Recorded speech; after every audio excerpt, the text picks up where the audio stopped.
Episode 5. What is a token? If a chatbot feels like it is reading your sentence like a person, it is not. Behind the scenes, it chops text into small pieces called tokens. A token can be a whole word, part of a word, a number, punctuation, or even a little space pattern. So the sentence, I love football, might not be 3 neat human words to the model. It becomes chunks the machine can count. Why should you care? First, tokens are how the model measures how much text you gave it. Your prompt, the answer, pasted documents, and chat history all take up token space. Second, tokens affect cost.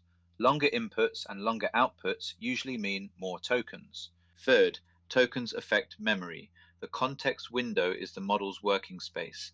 Fill it with too many tokens and older details can fall out or get compressed. That is why a short, clear prompt often beats a giant, messy one.